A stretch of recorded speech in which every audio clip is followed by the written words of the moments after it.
गासैबो बर' रायजो राजा नोंथांमोनखौ आरोबाव बरायना लाफिननाय जाबाय। दिनैहाय रन्जित बसुमतारी बिथांनि बुंगोन। रन्जित बसुमतारीजों लोगोसे UPPL नि CM नोंथांमोननि खोथाखौ आं माखासे खोथा बुंनो नागिरदों। रन्जित बसुमतारीया दाखालि हाग्रा ओनसोलनि बिजनी फानबारि साइडजों बिथाङा मोनसे अन्थाइ खाम्फा गायसनहैदोंमोन माबा मोनसेनि थाखाय। बावहाय बिथाङा मा बुंदों बेखौ आं बुंनायनि सिगां बिथां रन्जित बसुमतारीनि खोथा बुंनायखौ जोङो दान्दिसे खोनासंनानै लाग्रोनि। बिनि उनावहाय माखासे खोथाखौ बा आंबो बुंनो मोजां सुबिदा जानायनि थाखाय नङाला बियो अफ्रिया जानला मानला खोथा गोदाव सोराव खोथा बेफोरबायदि खोथाखौ बुंनायखौ खोनानो मोनो बिथां रन्जित बसुमतारी खुगानिफ्राय। आरो बिथां बे प्रमद बर' बिथांनिफ्रायबो खोनानो मोनो। खिन्थु प्रमद बर'आ लाजिनाय मोनदों बा बिथाङा बुंनो हायाखै। प्रमद बर'आ दिनैनि दिनाव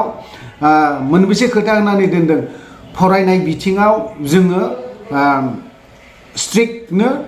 गोख्रों राहा लागोन आरो जौगानायनि मोनसे राहा लामाखौ लागोन बेबो मोनसे खोथा होदोंमोन। आरो रायजो राजानो UPPL सरकारा मोनसे भट मोनसे साखरि ना जब होगोन होननानै बिथांमोना बुंदोंमोन। बिबो 1 बोसोर 2 बोसोर 3 बोसोर 4 बोसोर बिनि खोथा नङा। 5 बोसोरनि गेजेराव जोङो सासे मानसिनो मोनसे भट मोनसे साख्रि बेफोरबायदि होनायनि खोथा सेम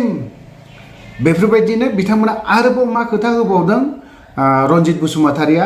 जों 2 बोसोर नङा 3 बोसोर नङा जों 5 बोसोरावहाय जोंनि सरकारा हानि मियादि पट्टा लेखाखौ जोङो होजोबगोन होननानै बेफोरबायदि खोथाखौ बुंनायखौ नुदों। आरो NDBया 34 बोसोर बे हानि थाखायनो नांनाय जादों आरो हानि थाखायनो बेसेबांबा 1000 मुंख्लं जानो गोनां जादों। बास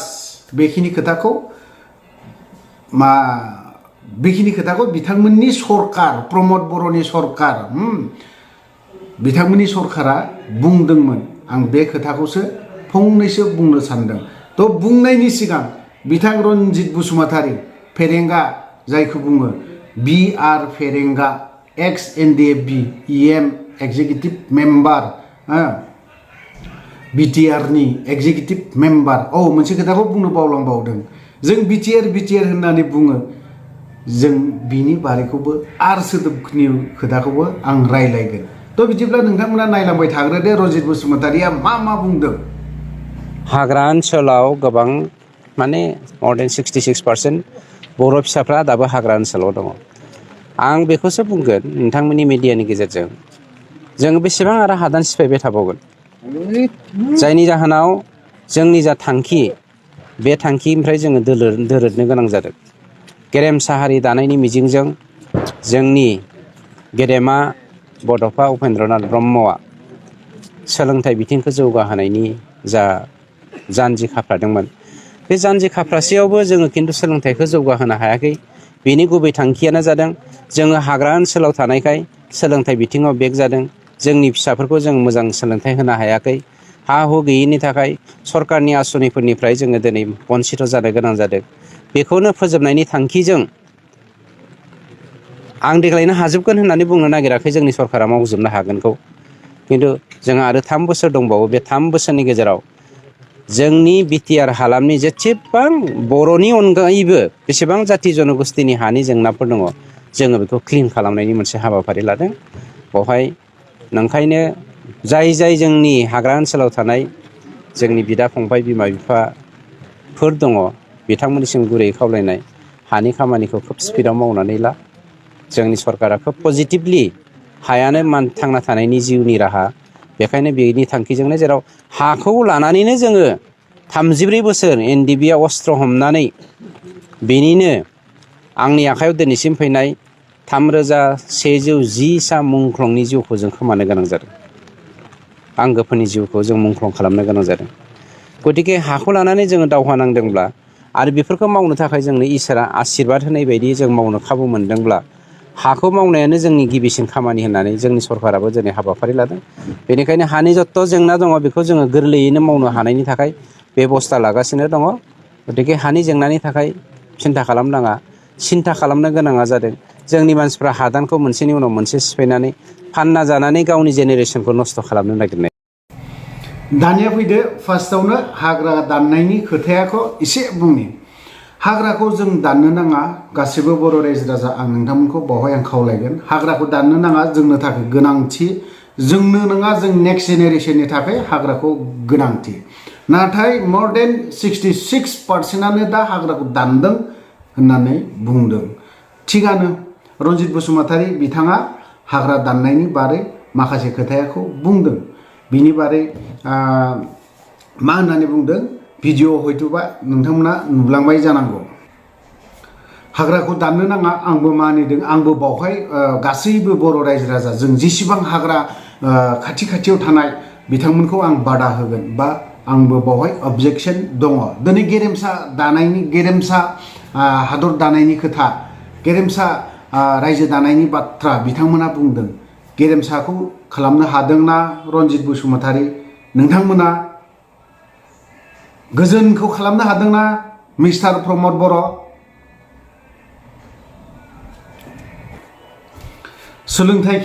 सोलोंथाइनि बिथिङाव उपेन्द्रनाथ ब्रह्म बिथाङा बर'नि बिफा होननानै बुङो बयबो गासैबो बर' रायजो राजायानो थिगानो दिनै उपेन्द्रनाथ ब्रह्मआ बर' सोलोंथाइ बिथिङावहाय जौगाहोनायनि थारैनो नोंसोरनि इउपिपिएल सरकारा जौगाहोखांनो हादोंना फरायनाय बिथिङाव चिरां डिस्ट्रिक्टआवनो मात्र मेट्रिकआवनो मात्र बिराद लेथ्रायाव पास खालामजोबदों गाज्रि नोंथांमोना बेफोरबायदियाव मानो गोसो होआखै प्रमद बर'आ दिनै आबसुनिफ्राय बारग' आबसु प्रमद बर'आ मानो जौगाहोनो हायाखै 2 बोसोराव एसेबो जौगाहोनो हायाखै चिरां डिस्ट्रिक्टआ मेट्रिक आनजादाव रिजाल्टआव दुनियानि लेथ्रा गाज्रि मोजां रोखोमाव पास खालामनो हायाखै मानो जौगाहोनो हायाखै 2 बोसोराव बे 5 बोसोरनि गेजेराव जौगाहोनो हायाब्ला नोंथां प्रमद बर'खौबो नुगोन बेसेबां माबायदि जौगाहोनो हागोन दिनै हाग्रा ओनसोला दाननायखायनो दिनै फरायनाय बिथिङाव जौगायाखै नामा दिनै हाग्राखौ दाननायखायनो दिनै जोंनि नेक्स्ट जेनेरेसन जायफोरा फरायनाय स्टुडेन्टफोर बिथांमोना मेट्रिक आनजादाव मोजां रिजाल्ट लाबोनो होनो हायाखै नामा हाग्राखौ बिथांमोनासो दानहैयो नामा खोथायाखौ बिदि फरायनाय बिजोंजों स्टुडेन्टफोरनिजों नाथारना हरबा जानाय नङा रन्जित बसुमतारी माबे एंगेलजों खोथाखौ बुंदों नोंथाङा बे जायाखै बे खोथाया आं बेखौ अबजेक्शन होगोन दाना फैफिनदो हानि बाथ्रा हा हुनि खोथाखौ बिथाङा रन्जित बसुमतारीया मा होनना बुंदों हानि पाट्टा होनायनि बेलायावहाय नोंथांमोननि इउपिपिएलनि हानि माबा मोनसे बर्ड दंलायो बावहाय चेयारमेनफोरा माथो फैसा 10,000 20,000 थाखा लानानैसो माथो हानि बे एनअसिखौ हरो माथो जोंनिनो हा दङ काजलगावआव आंनि हा मोनसे दङ आंनिल' नङा बावहाय जों 18 जन ग्रुप बावहाय एक्स-एन-डि-एफ-बि दङ ओमफ्राय बावहाय पाब्लिकफोरबो दङ पाब्लिकफोर जाय पाब्लिकफोरा गैयि पाब्लिकफोर दङ बिथांमोना बे हायावहाय दंफायो किन्तु बेफोरबायदि हाखौ नोंसोरो दिनैहाय रन्जित बसुमतारीया दिनैसिमबो जेबोखौनो होनो हायाखै हानि मियादि पाट्टा हानि जि लेखा बेखौ दिनैसिमबो होनो हायाखै एक्स-एन-डि-एफ-बि गथ'फोरनि खोथाखौथ' बाद दोन दिनै हादान एरियायावहाय रायजो राजाफोर हानि पाट्टा नागिरनानै हायराम जानानै दङ दिनै नोंथांमोननि सरकारा मानो होनो हायाखै मा खालामदों दिनै हानि पाट्टाखौ नोङो दिनै बुंदों 2 बोसोर नङा 3 बोसोर नङा 4 बोसोर नङा 5 बोसोरनि गेजेराव जोङो हानि पाट्टाखौ जों होगोन होननानै होनो हागोन ना रन्जित बसुमतारी माथो दिनैसिमबो सोरबा सोर साबेसे मोनदों हादान एरियायावहाय रावबो मियादि लेखाखौ पाट्टा लेखाखौ मोनाखै आरो होनोबो हायाखै नोंसोरो बाक्सा डिस्ट्रिक्टआव दाखालि राकेश ब्रह्मआ कयेकजननो होदों बिनिफ्रायथ' गैफेरा साबसे मोनदों हादान एरियायाव थां सोंहै दिनै नोंथांमोना होगोन होननानै बुंदों हानि पाट्टा लायनो थांनो नागिरोबा फैसा नङालाबानो हरा फैसा लायाबानो हरा नोंथांमोननि सरकारा दिनैहाय फैसा जाया होननानै बुंदोंमोन बेफोरावबो फैसा जादों दाना फैबाय गुबुन स्टेपआवहाय एनडिएफबिआ हाखौ लानानैनो नांदोंमोन 34 बोसोर जों हानि थाखाय नांदोंमोन नोंथाङा स्पष्ट खोथाखौ बुंदों बेखिनि बाथ्रा बुंनायाव मोजां मोनदों आं 34 बोसोर नांदों थिग नों NDFBनि जाखिनि गोजोन गोरोबथा बै गोजोन गोरोबथाया गासैबो बर' रायजो राजानि थाखाय फिथाइ थायनाय बा जोलै बांहोनाय एकर्ड ना जोलै खमायनायनि एकर्ड बेखौ एसे मोजां सान आरो रन्जित बसुमतारिया NDFBनि नैबे गोजोन गोरोबथानि जि एकर्डनि मेमरेन्डाम बा बै लेखा दफाफोरखौ हरसे सानसे नोंथाङा मोजां फराय ए निफ्राय जेडसिम जेडनिफ्राय ए सिम फरायदो आरो उल्थां फाल्थां फराय बिनि उनाव नोंथाङा खोथायाखौ बुं आं बेखिनि बाथ्राखौ नोंखौ बुंगोन मानो होननानै बुङोबा नोंथाङा आंनिख्रुइबो गोबां गोरों नोंथाङा सानसे समाव बेंटल कलेजनि लेक्चारार मावदोंमोन हिसाबै नोंथाङा आंनिख्रुइ गोबां गोरों जथेस्थ गोरों आं बेखिनि खोथाखौ बुंगोन आं नोंनिख्रुइबो रोङा जेबो रोङा थेवबो नोंथांखौ आं खावलायगोन नोंथांखौ आं बुंगोन नोंथांल' नङा रन्जित बसुमतारिल' नङा प्रमद बर'आबो लेखा गोरों जानो हागौ बियो नोंथाङा नाय NDFBनि गोजोन गोरोबथानि माखासे दफा आरो क्लजफोरखौ A1 to 100 सिम सान आरो फराय A to Z Z to A उल्थां फाल्थां फराय प्रमद बर' नोंखौबो आं बुंगोन नोङो दिनै बर'नि दैदेनगिरि सासे बर' रायजो राजाया नोंथांनि आखायाव दङ हिसाबै नोंथांखौ बर' रायजो राजाया सासे गियानि गुनि साबसिन हामसिन लिडार दैदेनगिरि होननानै मानिदोंमोन गनायदोंमोन डिभाइड आसाम 50-50 खौ लानानै दिनैहाय नोंथाङा NDFBनि जाखिनि दफाफोरखौ फरायनानै नाय बिनि उनाव नोंथाङा क्लजफोरखौ बुं बेखौबो आं नोंखौ दिन होदों हरसे सानसे नोंथाङा A to Z Z to A सिम फरायजोब बिनि उनावहाय मोजां ना गाज्रि बिनि उनाव कमेन्टखौ हो ओरैनो जानला मानला नैबे एकर्डआ मोजां जादों